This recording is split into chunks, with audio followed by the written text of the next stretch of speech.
Estamos invitados a una fiesta hermosa y tan gloriosa que no habrá otra igual. Las bodas del Cordero, de Cristo y con su iglesia, velozmente se acerca. Yo listo quiero estar. Aleluya, aleluya, aleluya, aleluya. Cristo viene, Cristo viene, Cristo viene. Gloria a Dios. Alabado sea el nombre del Señor. Cristo viene por su iglesia. Bendito sea el nombre del Señor. Dios les bendiga. Bienvenidos a esta conferencia, a esta enseñanza de la palabra del Señor, titulada La venida de Cristo, incentivo para amarnos entre cristianos. Vamos a leer la palabra de Dios en primera carta del apóstol San Pablo a los tesalonicenses, y lo haremos en su capítulo número 4, en su versículo número 9 al versículo número 12. Con la ayuda del Señor lo haremos unidos, y al término de esta lectura vamos a hacer una oración pidiendo al Señor por esta enseñanza, para que traiga gran edificación al pueblo del Señor en medio de estos tiempos tan peligrosos, en medio de estos tiempos proféticos, en medio de estos tiempos en donde muchas profecías se están cumpliendo, y todo esto nos anuncia que Cristo viene. Daremos lectura a lo que dice primera Tesalonicenses 4, 9 al 12 con ayuda del Señor, y dice a la letra así: Mas acerca de la caridad fraterna no habéis menester que os escriba, porque vosotros mismos habéis aprendido de Dios que os améis los unos a los otros, y también lo hacéis así con todos los hermanos que están por toda Macedonia. Empero os rogamos, hermanos, que abundéis más, y que procuréis tener quietud y hacer vuestros negocios, y obréis de vuestras manos de la manera que os hemos mandado. Versículo 12: a fin de que andéis honestamente para con los extraños y no necesitéis de nada. Amados hermanos, vamos a hacer una oración ahí en su lugar, en su hogar, en donde se encuentre usted.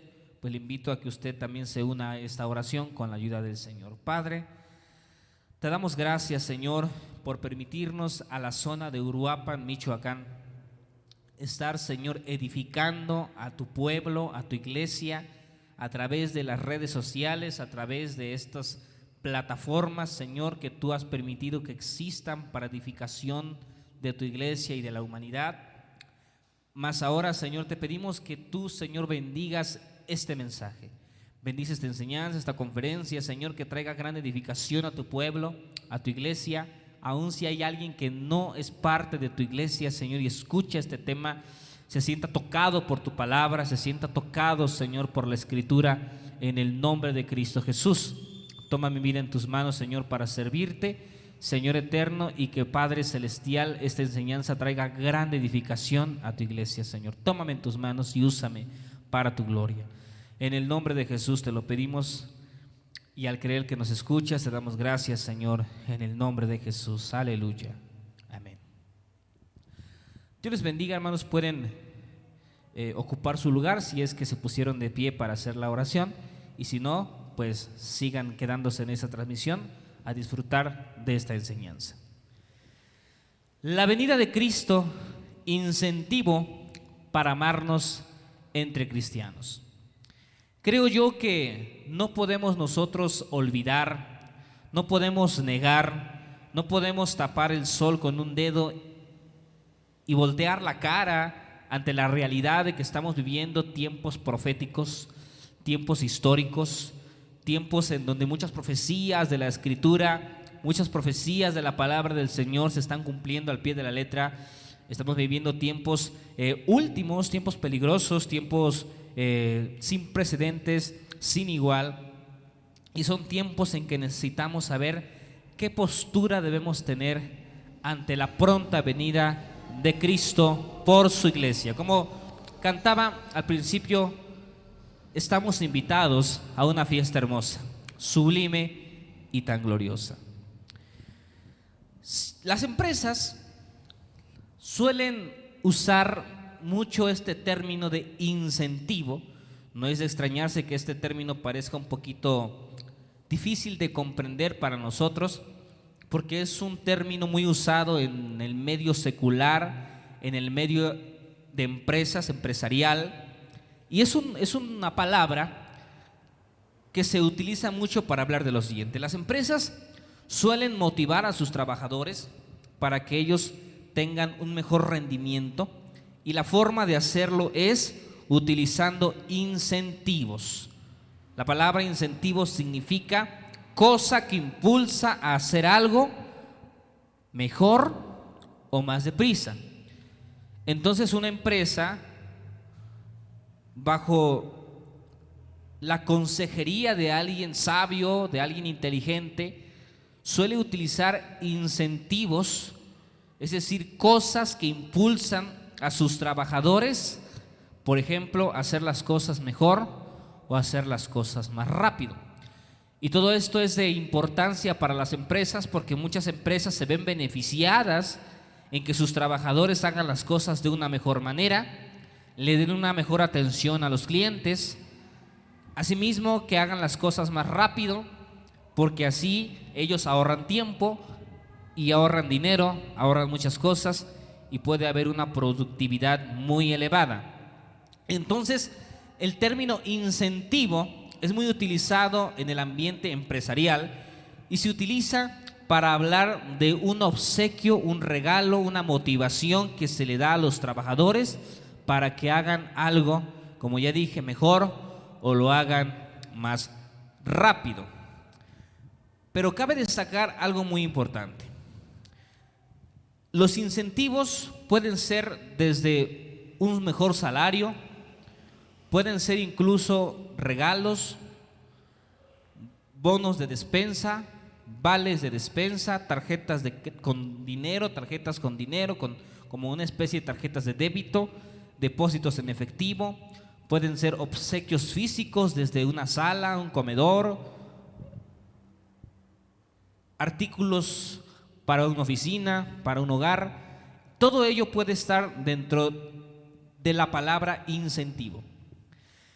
Y estos objetos son dados por un jefe, por un patrón, a los trabajadores para motivarlos. Solo que hay algo contraproducente en este asunto de los incentivos, y voy a explicar qué es. Resulta que un gran pensador llamado Bob Nelson escribió estas palabras en uno de sus libros que habla sobre este asunto de recompensar a la gente para que haga algo mejor. Y en uno de sus libros él dice lo siguiente: no conseguirás los mejores resultados de los demás encendiendo un fuego debajo de sus pies, sino al crear fuego en su interior. Sabias palabras de este escritor Bob Nelson, porque realmente, hermanos, ahora hablando de nuestra vida espiritual, en la vida espiritual los incentivos pueden ser de dos formas: físicos, terrenales o espirituales. Y los incentivos físicos y terrenales pueden ser contraproducentes, como ya dije. Por ejemplo, un ejemplo nada más, pensemos en esto. Vamos a entrar a nuestra realidad, ya no a una empresa. No hablaremos de una empresa, sino hablaremos de una iglesia. Si nosotros, por ejemplo, le damos a un hermano una cierta cantidad de dinero para que haga el aseo del templo, puede ser que el hermano lo haga con mejor ánimo, o puede ser que el hermano ya nada más lo haga por conveniencia y el aseo no lo haga bien, el aseo no lo haga con gusto, el aseo no lo haga con alegría, sirviendo a Dios, sino lo haría pensando en que le van a dar un pago y su único objetivo sería perseguir el salario y ya no hacer algo por la obra de Dios. Por ejemplo, si a un misionero se le da un pago, a un pastor se le da un salario, entonces puede ser que el pastor empiece a pastorear ya no por amor a las almas, por amor a la obra, viviendo por fe, sino que lo va a hacer por amor al incentivo de su salario. Entonces esto sería algo contraproducente. Es por eso que en nuestro movimiento a los pastores no se les paga, no se les da un salario mínimo. ¿Por qué? Porque no queremos que el pastorado tome este sentir o este pensamiento, este estilo de vida de ver el ministerio como un modus vivendi, es decir, una forma de vivir, y al ratito, en vez de servirle al Señor, se sienta solamente un empleado, un empresario, un trabajador, y olvide que los negocios del Padre no son negocios terrenales, ni humanos, ni de dinero. Los negocios del Padre Celestial son que las almas sean salvas. Bendito sea el nombre del Señor. Alabemos el nombre del Señor por los negocios del Padre Celestial, porque sus negocios son que las almas sean salvas, que los pecadores se arrepientan, que las personas se entreguen a Cristo. Entonces, cuando hablamos de un incentivo en la fe, puede ser un tema contraproducente, porque la iglesia, en vez de sentirse motivada, puede sentirse comprada, y entonces los incentivos terrenales, materiales, no son muy útiles dentro del reino de Dios. Mas los incentivos espirituales sí lo son. Como dice Bob Nelson, no conseguirás los mejores resultados de los demás si solamente pones debajo de sus pies fuego. Lo lograrás si haces que el fuego no esté debajo de sus pies, sino que esté en su corazón. Entonces, lo único que puede hacer que el corazón del creyente esté ardiente por Dios y por su obra y por la venida de Cristo es que su incentivo se encuentre en el reino de los cielos, sea algo que tenga en el corazón, que le arda el corazón. Como dijo el profeta, quise callar, mas no pude, porque era como un fuego dentro de mí. Quise resistirlo, mas no pude. Entonces, los incentivos que funcionan, las cosas que motivan, ¿son las cosas terrenales? No, son las cosas celestiales. Bendito sea el nombre del Señor. Un incentivo, por ejemplo, que motiva de verdad al cristiano es saber que aquí en la tierra no está su ciudadanía, ni su hogar, ni su casa, sino que su casa está en el reino de los cielos. Allá está nuestra ciudadanía, de donde también esperamos a nuestro Padre Celestial, que envía a Cristo para redimirnos.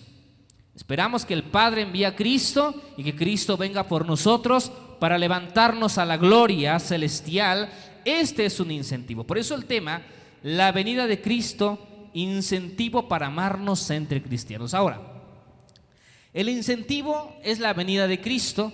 La venida de Cristo, saber que Cristo viene, saber que Cristo está a las puertas, saber que los tiempos proféticos están llegando, debe de ser algo que nos motive a algo muy especial. Y esto, algo muy especial, es que seamos una iglesia que aprenda y que viva realmente el amor como Cristo lo enseñó. En cierta ocasión Jesús dijo: en esto conocerán que ustedes sois mis discípulos, si tuviesen amor los unos por los otros. Entonces realmente lo que nos define como cristianos no es la forma de cantar, el estilo de cantar, el estilo de orar, la forma de predicación, que en cierto sentido sí lo es, pero no lo es todo. Lo que nos distingue como cristianos según la teología de Jesucristo es que nos amemos unos a los otros.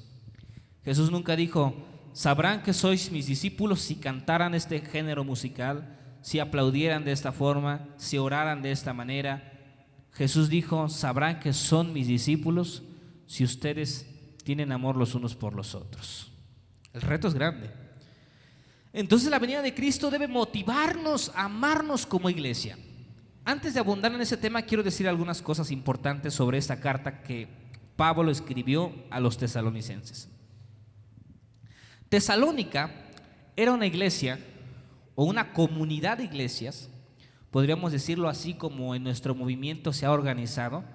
En nuestro movimiento se ha organizado de la siguiente manera: hay iglesias, hay subzonas y hay zonas, y por así decirlo, transportando los tiempos bíblicos a nuestros tiempos, Tesalónica sería como una zona.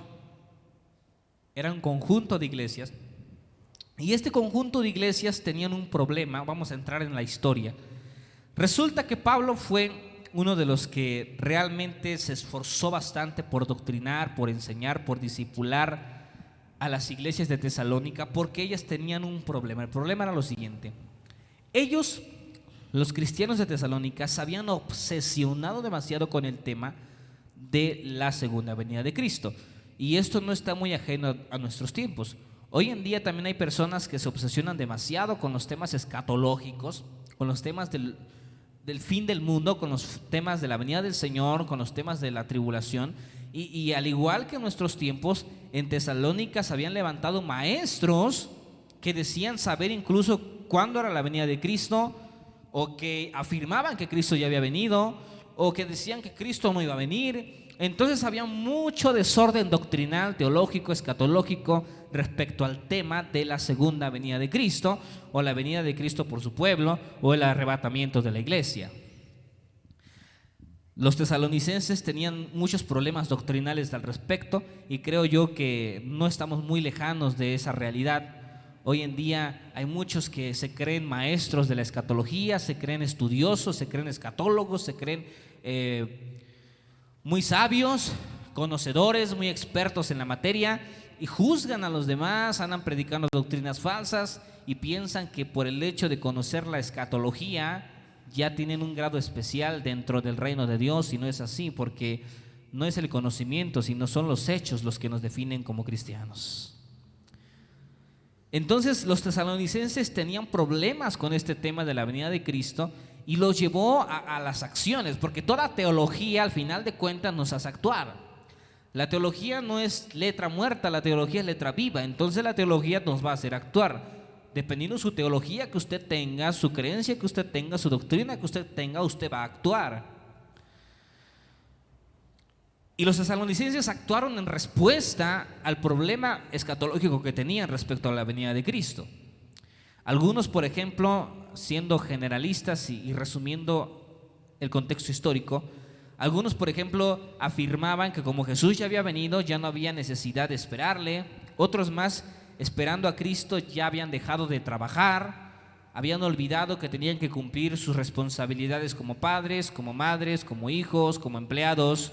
Mucha gente se enfocó tanto en la venida de Cristo en los tiempos de Pablo, en la época de Pablo, en las regiones de Tesalónica, que incluso dejaron su trabajo, su empleo, dejaron de hacer sus trabajos, sus ocupaciones, de cumplir con sus responsabilidades. Mucha gente incluso vendía sus posesiones, sus casas, sus terrenos, y decía: ya no necesitamos para nada todo esto, porque Cristo ya viene, hay que prepararnos y ya no hay que trabajar, ya no hay que hacer nada, y ya se acabó todo. Y creo yo que esa realidad a veces se vislumbra en medio de nuestros tiempos, porque hoy también hay gente, hoy en día hay gente también que suele decir que Cristo pronto viene, y se aferran a este tema, y mucha gente deja de trabajar, deja de evangelizar, deja de predicar, deja de levantar obras, deja de levantar misiones, deja de edificar templos. Y hay iglesias enteras que ya no quieren más evangelizar, ni aprender, ni crecer, ni edificarse, ni construir templos, ni levantar misiones, ni cumplir la responsabilidad evangelística que Cristo nos dejó de ir y predicar el evangelio a todas las naciones, porque dicen ellos: Cristo viene, ya no hay tiempo, mejor vamos a quedarnos quietos a esperar la venida de Cristo, que al fin y al cabo no tarda una semana, no tarda un mes en venir. Y nada más ajeno de la realidad. Como dijo un gran teólogo del siglo XVI, debemos estar preparados como si Cristo fuese a venir mañana, pero debemos trabajar como si Cristo fuese a venir dentro de 1000 años, con fe, con esfuerzo, con dedicación. Y la iglesia de Tesalónica tenía este problema. Entonces Pablo escribe estas dos cartas, tanto Primera Tesalonicenses como Segunda Tesalonicenses, para instruir respecto al tema de la segunda venida de Cristo y que la iglesia tuviese una teología sana respecto al tema. En el capítulo 4, el apóstol Pablo les da a los cristianos de Tesalónica algunos consejos de conducta relacionados con estar esperando la venida de Cristo. Es decir, en el capítulo 4 se le dice a la iglesia qué actitud debe tener a la hora de ellos estar esperando a Cristo. Y creo que esto es algo importante para nosotros, porque también nosotros debemos entender qué actitud debemos portar, debemos tener respecto a la pronta venida de Cristo, porque Cristo ciertamente pronto viene. Si el apóstol Pablo pensaba que Cristo vendría en sus días, pues con más razón nosotros, que hemos transcurrido ya 2000 años de historia, debemos estar seguros que Cristo pronto viene por su iglesia. Alabemos al Señor, amada iglesia de Cristo. Del versículo 9 al 12 les habla de algunos temas, pero el principal tema que resalta es el amor. Es decir, la venida de Cristo debe motivarnos, debe incentivarnos a amarnos entre cristianos. Quiero leer el versículo 9 y dice algo muy importante. Mas acerca de la caridad fraterna no habéis menester que os escriba. El apóstol Pablo comienza el versículo 9 diciendo lo siguiente: mas acerca de la caridad. La palabra caridad viene de la palabra griega Filadelfia o Filadelfos, que significa amor entre hermanos, amor entre familia, amor fraternal. Y ese es el amor que predomina dentro de la iglesia. Más acerca del amor fraternal, del amor entre hermanos, dice: no necesitan ustedes que yo les escriba. ¿Por qué no necesitaba la iglesia de Tesalónica que Pablo nos enseñara acerca del amor entre hermanos? Y la segunda parte del versículo lo contesta, dice: porque vosotros mismos habéis aprendido de Dios. Esa frase, habéis aprendido de Dios, quiere decir lo siguiente en el idioma griego: ustedes fueron ya desde tiempos antiguos instruidos por el Dios de Israel, es decir, fueron instruidos divinamente respecto al tema del amor. Hay mucha gente, muchos críticos malintencionados de la Biblia, que llegan a decir, a afirmar que el Antiguo Testamento nos muestra a un Dios juzgador, a un Dios iracundo, y el Nuevo Testamento nos muestra a un Dios bueno. Pero nada está más ajeno de la realidad. El Antiguo Testamento habla del amor de Dios, como de que Dios también es un Dios justo, lo mismo que el Nuevo Testamento. Y es que el amor es el resumen de la Biblia. Realmente la Biblia se resume en una palabra: amor. El corazón de las Escrituras es San Juan 3:16, porque de tal manera amó Dios al mundo que ha dado a su Hijo unigénito, para que todo aquel que en él cree no se pierda, mas tenga vida eterna. Y el corazón de ese texto es Dios, y el verbo de ese texto es amor. Entonces el amor de Dios le llevó a entregar a su Hijo por nosotros. Entonces el amor es algo que Dios nos ha querido enseñar a través de las páginas de las Escrituras de esos tiempos antiguos. Dice: ustedes ya habéis sido instruidos. Por eso el punto número 1 dice en sus pantallas. Vamos a ver el punto número 1. Voy a cambiar de diapositiva. Dice ahí: es un mandamiento divino. El amor en la iglesia, el amor ministerial, el amor de un pastor a la iglesia y el amor de la iglesia al pastor, y el amor fraternal entre todos los cristianos, no es una opción ni es algo que se tenga que negociar.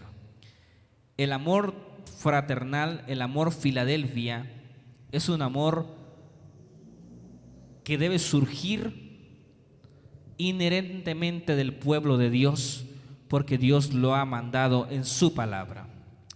Jesús dividió la ley de Dios en 2 mandamientos. Dijo el Señor Jesús: la ley del Señor se divide en Amarás a Dios con todo tu corazón, con todas tus fuerzas, con toda tu mente, con todo tu ser, y a tu prójimo como a ti mismo. Y en eso se resume toda la ley y los profetas. Es decir, la palabra de Dios se puede resumir fácilmente en la palabra amor. Amar a Dios y amar a nuestro prójimo. Es un mandamiento divino. Los mandamientos del Señor son santos. Los mandamientos del Señor son perfectos. Quiero hablar un poquito sobre los mandamientos de Dios. Los mandamientos de Dios son muy vastos. Hay gente que piensa que los mandamientos de Dios son 10, pero no es así. Ese es solamente el resumen de la ley. Resulta que Dios le dio a Israel 613 preceptos o mandamientos que tenían que cumplir. De entre esos 613 mandamientos se encuentra la ley de Moisés, que es el decálogo, es el resumen de la ley, pero los 613 preceptos dados por Moisés al pueblo judío implican muchas partes y muchas cosas. Hay mandamientos sobre cómo debía el pueblo judío vestir, cómo debía el pueblo comer, con qué amistades ellos tenían que tener interacción. Hay mandamientos en el Antiguo Testamento sobre cómo debían ellos administrar su economía, cómo debían ellos administrar la economía del pueblo, cómo debían ellos adorar, cómo debían ellos ofrecer sacrificios. En fin, hay muchas índoles y muchas secciones de la ley de Dios. Hay mandamientos que son morales, mandamientos espirituales, mandamientos rituales, y los 613 mandamientos se dividen en varias partes, pero todos ellos se dividen solamente en dos, o se resumen en dos, y es la palabra amor, porque la palabra amor nos va a llevar a adorar a Dios como Él quiere, hacerle bien al prójimo, y yo creo que va a resumir muchas cosas.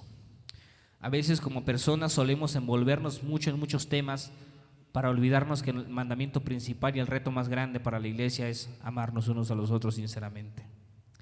El amor de Dios, el amor entre los hermanos, el amor en la iglesia no es una opción, no es algo que se pueda negociar, es un mandamiento. El apóstol Pablo dijo que podemos hacer las mejores obras de caridad, mas si no tenemos amor, solamente hacemos ruido. Somos como un instrumento que intenta hacer música, pero no lo logra y solamente hace escándalo. Es decir, nuestras obras, si no están sazonadas con amor, de nada sirven. Las obras nuestras, para que sean de bendición y para que sean agradables a los ojos de Dios, deben de ser motivadas por el amor de Dios. Y el amor de Dios, amados hermanos, amado pueblo de Dios, es algo que lamentablemente ha estado faltando en nuestros tiempos. Y no nos debemos de extrañar, porque Jesús dijo que en los últimos tiempos la caridad, el amor de muchos se iba a resfriar. Y lamentablemente en nuestros tiempos estamos viendo una carencia de amor muy notable. Por ejemplo, la iglesia, que debería de ser un refugio de amor, a veces se convierte en una tortura para las almas nuevas. ¿Qué quiero decir? Hay congregantes que van a un templo y en vez de quedarse y recibir amor, mejor se retiran porque los trataron mal, porque no los amaron, porque los criticaron, los juzgaron, los vieron mal, les impusieron una religiosidad antes que el amor. Y muchas personas han sido dañadas espiritualmente en sus inicios de su fe por gente que no tenía amor y no pudieron recibir amor y no quisieron nunca saber nada de Dios. La iglesia, tenemos el reto, amada iglesia del Señor, tenemos el reto de dar amor al mundo, de darle amor a las personas. Si no damos amor, perdemos nuestra meta, perdemos nuestra luz, perdemos nuestra brújula. El amor de Dios debe estar siempre en nuestro corazón, porque el que no ama no conoce a Dios. El amor del ministerio es muy importante. Nosotros como pastores debemos amar a la iglesia, debemos amar a nuestros hermanos en Cristo. El apóstol Pedro dijo lo siguiente, que pastoreemos no como enseñoreándonos de la grey, sino con amor. El pastor debe tener amor en su corazón y darle ese amor al pueblo. Debe amar a la oveja perdida, a la oveja descarriada. El pastor no está para regañar, ni para correr, ni para exhortar, ni para insultar, ni para hacer sentir mal, ni para apedrear, ni para condenar a nadie. El pastor está para restaurar, para levantar, para amar, para abrazar, para confortar, para consolar, para levantar al caído, para buscar al perdido, para hacer crecer a la iglesia. Y yo creo que una de las cosas que hará crecer al pueblo del Señor siempre será el amor. Una iglesia que tiene amor es una iglesia en crecimiento. Una iglesia que carece de amor es una iglesia que no va a crecer, aunque innoven cosas novedosas, aunque innoven cosas traídas de otros lugares, nuevas formas de predicar, nuevas formas de adorar, nueva instrumentación, pero si no vivimos en el amor de Dios, de nada nos servirá, la iglesia no crecerá. Entonces el amor de Dios es indispensable para que la iglesia de Dios tenga vida. Como pastores tenemos que darle amor a la iglesia, como cristianos tenemos que darle amor a las almas nuevas, a los hermanos en Cristo, darle amor al pastorado, a la familia pastoral, darle amor a la gente, a la familia. El amor es la base de una cristiandad sincera y auténtica. Por eso dice Pablo, no necesitan que yo les escriba acerca del amor, porque ustedes ya lo han aprendido por mandamiento divino. La palabra de Dios desde el Antiguo Testamento dice: amarás a tu prójimo como a ti mismo, amarás a Dios sobre todas las cosas. Entonces, si no amamos, perdemos nuestra meta, perdemos todo objetivo. Luego viene el apóstol Pablo a tratar de otro asunto aparentemente distinto, pero no es así, está relacionado. Y dice lo siguiente: también lo hacéis así con todos los hermanos que están por toda Macedonia, empero rogamos, hermanos, que abundéis aún más. Voy a cambiar de diapositiva, pasamos a la siguiente diapositiva. Dice ahí: sin hacer distinción de personas. Es decir, el cristiano debe amar, debe vivir en el amor fraternal sin hacer una discriminación alguna o distinción. El cristiano debe amar a la gente por igual. Creo yo que la palabra racismo no puede llevarse con el cristiano. Nosotros los cristianos no podemos caer en el error que cayó la iglesia de Corinto, donde los ricos convivían por un lado, los pobres por otro lado, los judíos por otro lado, los griegos por otro lado, los gentiles por otro lado. Creo yo que esa forma de pensar y esa forma de ser de la iglesia de Corinto no debe ser compatible con nuestra manera de ser nuestra. ¿Qué quiero decir? La iglesia de Cristo debe de ser una iglesia unida.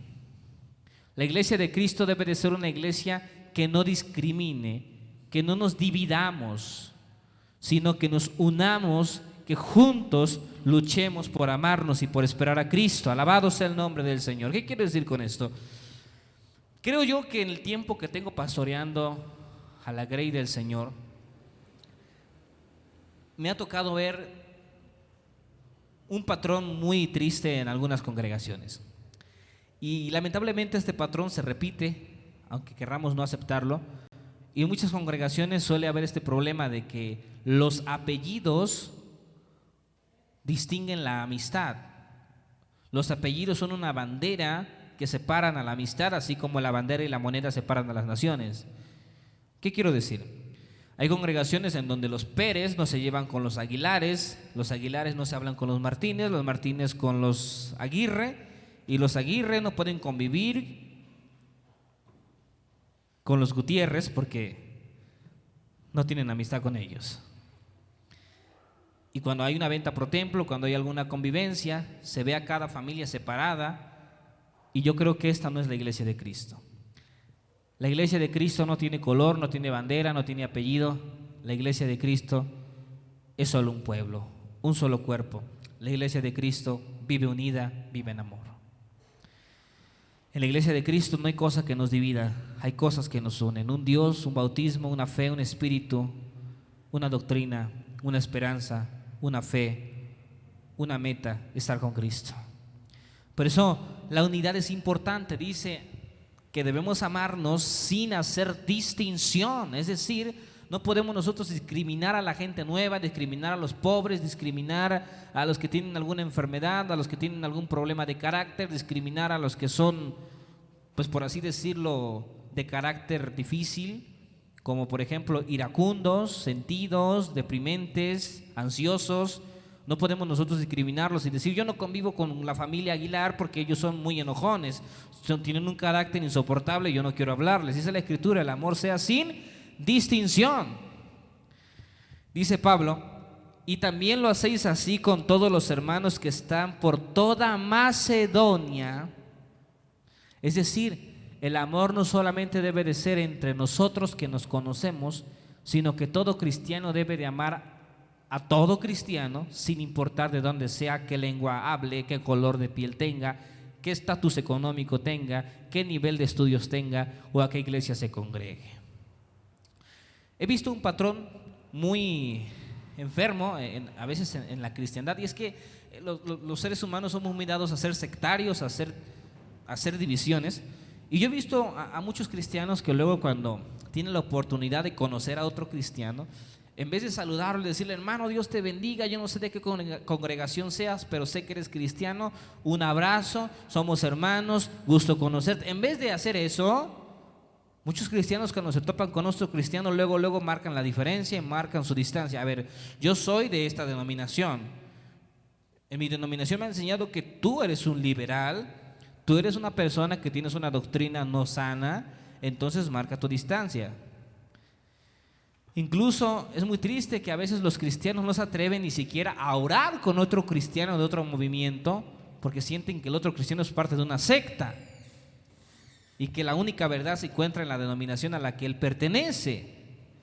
Y eso es algo muy triste, porque realmente no son así las cosas. Dice el apóstol Pablo: ámense ustedes en Tesalónica, pero también amen a todos los que están en Macedonia. Es decir, el amor entre cristianos debe de ser universal, debe de ser general. Debemos amar a nuestros hermanos bautistas, presbiterianos, amar a nuestros hermanos de las asambleas de Dios. Debemos amar a nuestros hermanos, claro, de Miepi, por supuesto, somos la familia, somos una familia, pero si hay hermanos de otras denominaciones, debemos amarlos también. No podemos mirarlos con desprecio ni menosprecio, sino verlos como lo que son, parte de la iglesia universal del cuerpo de Cristo. Bendito sea el nombre del Señor. Entonces, la iglesia debe de amar a todo aquel que sea cristiano auténtico, que haya nacido de nuevo, que crea solamente en el evangelio, que sea cristiano de verdad, sin importar a qué denominación pertenezca. Si es presbiteriano, si es bautista, pentecostal, de las asambleas de Dios, no importa. Creo yo que somos el mismo cuerpo de Cristo, somos la iglesia universal. Miepi es una partícula de la iglesia, es una parte de la iglesia universal de Cristo que se encuentra en todo el mundo a través de la historia. Entonces dice que nuestro amor debe de ser universal, general. Pasamos al siguiente punto. Voy a cambiar de diapositiva. Ahí en sus pantallas va a aparecer la siguiente diapositiva. Bueno, el apóstol Pablo dice en el versículo número 10 lo siguiente. Bueno, ya está la diapositiva. Dice: persecución de la iglesia en el circo romano. Quiero hacer un paréntesis. Esta imagen nos hace recordar algo. Realmente la iglesia tenía una motivación en los tiempos que ellos tuvieron persecución. Cuando Roma perseguía a la iglesia a través de los circos romanos y asesinaban a muchos cristianos, dice la historia que ellos morían abrazados, cantando alabanzas sobre la venida de Cristo. Pero vamos a quitar esta diapositiva y pondremos otra, y ahorita abundaremos más en este tema. El versículo 10 dice algo muy importante: y también lo hacéis así con todos los que están por toda Macedonia, pero rogamos, hermanos, que abundéis aún más. Bueno, ya lo leímos. El versículo 11, aquí me detengo. Y que procuréis tener quietud y hacer vuestros negocios, y obréis de vuestras manos de la manera que os hemos enseñado. Pasamos a la siguiente diapositiva. De carácter calmado. Vamos a hablar un poquito sobre el carácter. ¿Cómo debe de ser nuestro carácter, nuestra manera de actuar? Al principio de esta enseñanza comenté que la iglesia de Tesalónica, la región de Tesalónica, tenía un problema escatológico, teológico sobre la venida de Cristo. Comenté que ellos habían dejado de trabajar, mucha gente había vendido sus tierras, sus herencias, su casa, ya no trabajaban más porque decían: Cristo viene, ya para qué evangelizamos, para qué trabajamos, para qué invertimos, si todo eso se va a quedar para el anticristo. Y Cristo viene. Yo creo que esta manera de hablar no es muy ajena a nuestros tiempos. Hay gente que, como los tesalonicenses, Piensan que ya no vale la pena evangelizar, invertir, adquirir equipo de sonido, adquirir instrumentación, adquirir un mejor templo, remodelar el templo, arreglar la casa de Dios. Piensan que todo esto es tirar dinero, mal invertirlo, porque Cristo viene y todo se va a quedar para el anticristo. Pero Jesús dijo que ninguna inversión en el reino de Dios es en vano. Solamente piensa que es en vano todo lo que tiene que ver con inversión de Dios aquel que no ha aprendido a amar. En el pasaje que una mujer se acerca a Jesús con un perfume muy caro a ungir sus pies, el único que dijo que era una mala inversión era Judas, y Judas no amaba al Señor. Dijo, ¿cómo es posible que esa mujer tire el dinero así? Ese dinero lo pudo haber ocupado en otra cosa.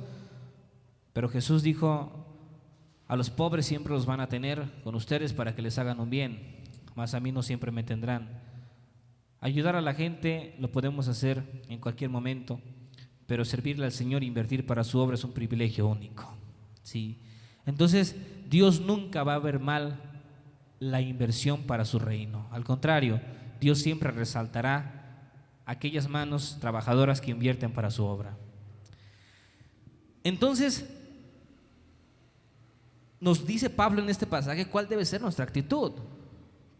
¿Será que tenemos que dejar de evangelizar? Por ejemplo, ahorita está muy sonante este tema escandaloso de Rusia con Ucrania, la guerra.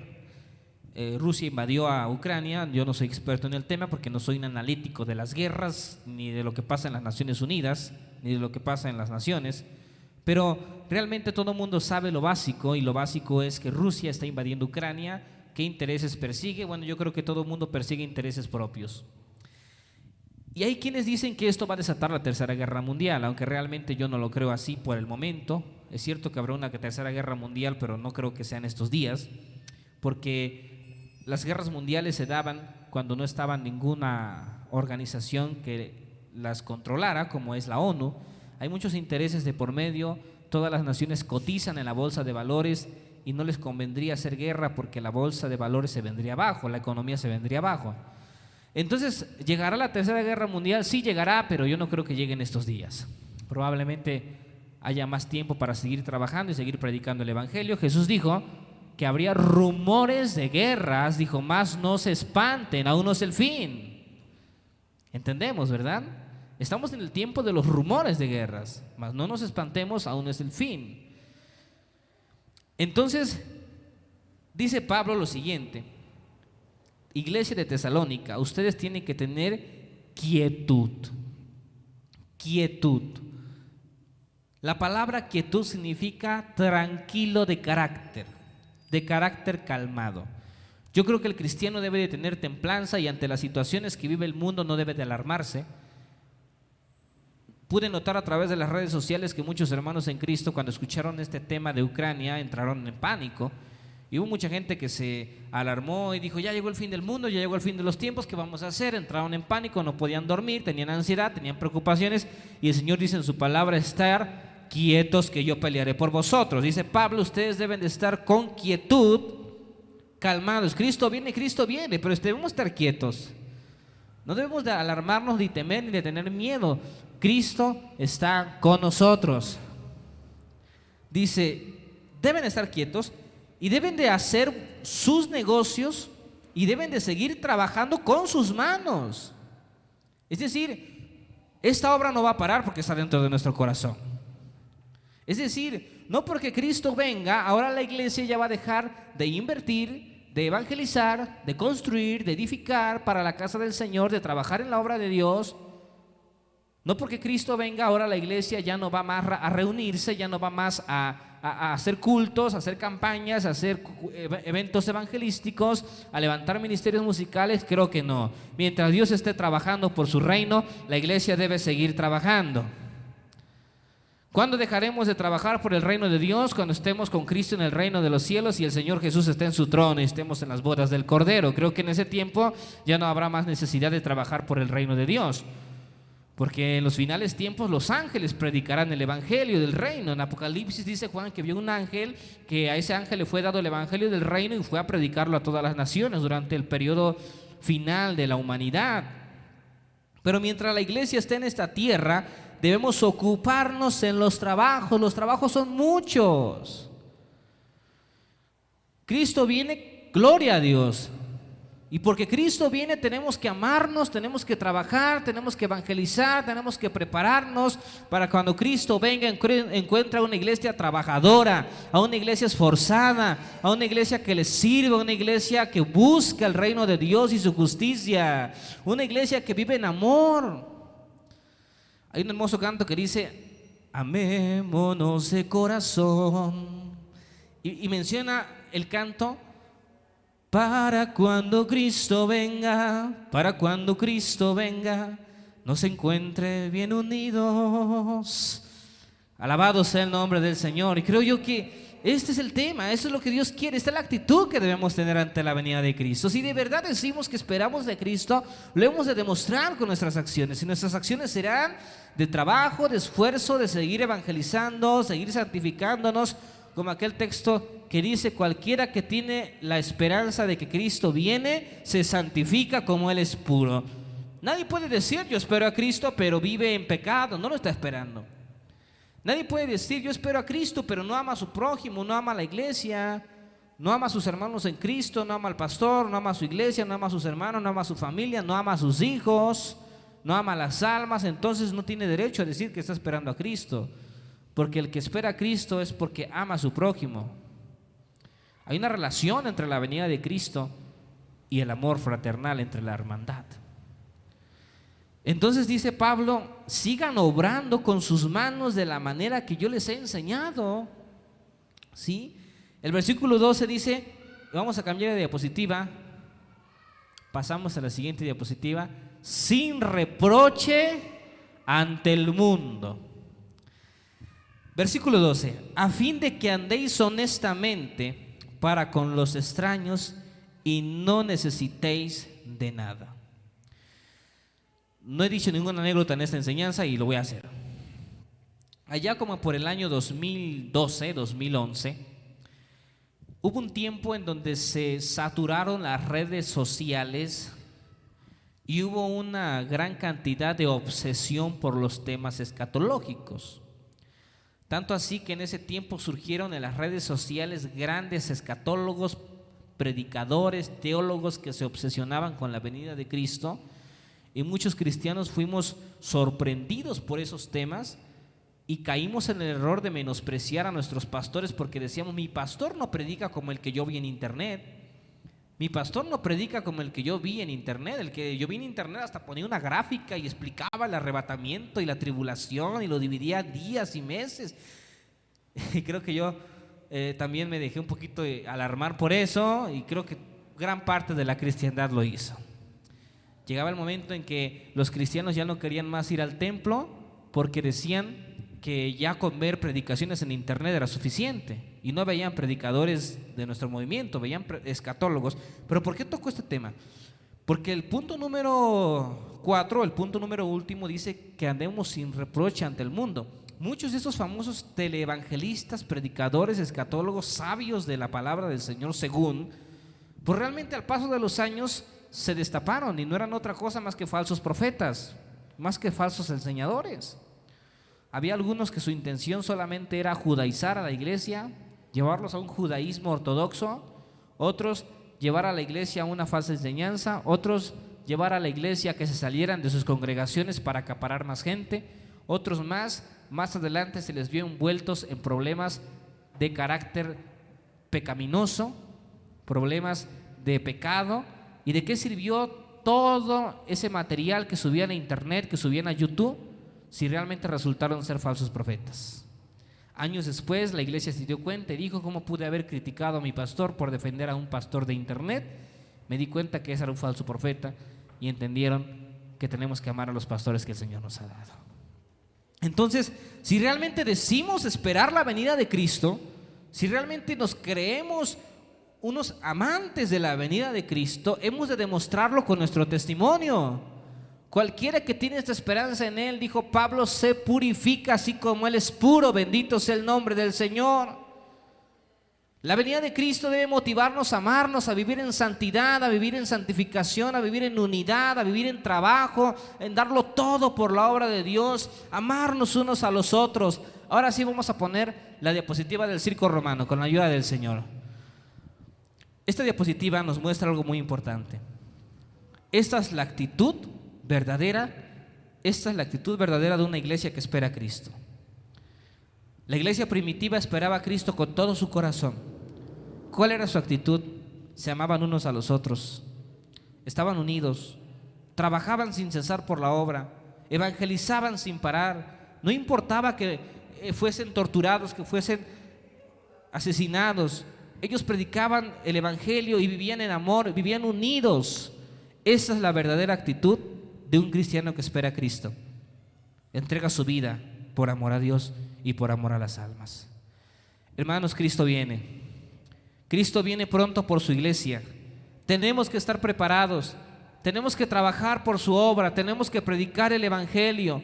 Tenemos que vivir en santidad, tenemos que amarnos unos a otros. La venida de Cristo debe ser un incentivo, una motivación para que la iglesia viva en amor, en esfuerzo, en fidelidad, en trabajo. Que nadie diga, ¿por qué me toca a mí hacer esto? ¿Por qué me toca a mí? ¿Por qué yo? ¿Por qué no otro? Sino que todos trabajemos juntos por la obra del Señor, que todos sirvamos a Cristo, que estemos dispuestos a dar nuestra vida por Cristo, porque Cristo pronto viene por su iglesia. Bendito sea el nombre del Señor. Y si Cristo pronto viene, hermanos, tenemos que trabajar, tenemos que amarnos, tenemos que vivir unidos, tenemos que seguir buscando estar en los negocios del reino de los cielos. Y el negocio del Padre Celestial y del reino de los cielos es que las almas sean salvas. Ese es el negocio de Dios, que los pecadores se arrepientan, que las ovejas perdidas regresen al templo, que su obra crezca, que las almas sean salvas. Entonces, ya para ir concluyendo esta enseñanza, ahora quiero hacerle reflexionar en lo siguiente. Probablemente usted diga que espera la venida de Cristo, diga que usted es un escatólogo, un estudioso de la profecía y sepa al derecho y al revés los acontecimientos finales. Pero ¿de qué le sirve tener toda esa teología y toda esa enseñanza si no tiene práctica? Es decir, no se congrega, o si se congrega para ser una persona problemática en la iglesia, no le gusta trabajar en la obra, no le gusta evangelizar, no ama a su pastor, no ama a su iglesia, no ama a sus hermanos, vive en división, no vive en unidad. Creo que todavía no está listo para la venida de Cristo. Hermano, prepárese. Tenemos que prepararnos. Como dice un canto, dices que esperas hoy su venida, pero en verdad la ignoras y preparado no estás. No nos engañemos a nosotros mismos. Si decimos que esperamos a Cristo, lo hemos de demostrar con nuestras acciones. Y el mandamiento más grande de la Escritura es amar a Dios sobre todas las cosas y a nuestro prójimo como a nosotros mismos. Esa es la actitud de alguien que espera a Cristo. Hermanos, la venida de Cristo es un incentivo para amarnos entre cristianos. ¿Lo tiene usted? ¿Permite usted que sea un incentivo? ¿Lo tiene? ¿Lo vive? ¿La venida de Cristo le motiva a trabajar y amar al prójimo? Si así es, dele gloria al Señor, sígalo haciendo. Y si no lo es, pues prepárese, porque Cristo pronto viene y debemos motivarnos unos a los otros a amarnos. Como dice el versículo 18, y termino con esto: por tanto, hermanos, consolaos los unos a los otros con estas palabras. Amada iglesia, Cristo viene, Cristo viene. Preparémonos para la venida de Cristo. Preparémonos para las bodas del Cordero. No nos olvidemos que tenemos que amarnos los unos a los otros y trabajar por la obra del Señor arduamente para estar preparados para la venida del Cristo. Oremos. Te damos gracias, Padre, por habernos permitido ser edificados con esta enseñanza. Mas ahora te pido, Señor, que a tu pueblo le bendigas, que nos ayudes, que no caigamos, Señor, en la hipocresía de la iglesia de Tesalónica, que decía que esperaba tu venida, pero no trabajaban por tu obra, no se amaban unos a los otros, no vivían en santidad ni en obediencia. Líbranos de eso, Señor, y que esperemos tu venida preparados, listos, llenos de tu amor y llenos, Señor, de energía para trabajar por tu obra. Que pensemos como aquel reformador, estemos preparados como si Cristo fuese a venir mañana, pero trabajemos como si fuese a tardar 1000 años. Que ese sea nuestro lema. En el nombre de Jesús te lo pedimos. Sigue bendiciendo, Señor, esta actividad que nos corresponde a la iglesia, a la zona de Uruapan, Michoacán. de transmitir tu palabra, Señor, a todos lados. Bendice, Señor, sigue bendiciendo esta actividad. En el nombre de Jesús, bendice todo lo que ha de continuar. Y al creer los escuchas, te doy gracias en el nombre de Jesús. Amén. Dios les bendiga. Les invitamos para que sigan viendo la transmisión con la ayuda bendita del Señor. Todos los que tengan la oportunidad, no se despeguen de su pantalla, no se despeguen de su computadora, porque aún hay más para todos ustedes y creo yo que todo esto será de edificación. Dios les bendiga, un fuerte abrazo a todos a la distancia, sigan disfrutando de esa transmisión. Un saludo de parte de toda la zona de Uruapan, Michoacán. Dios les bendiga.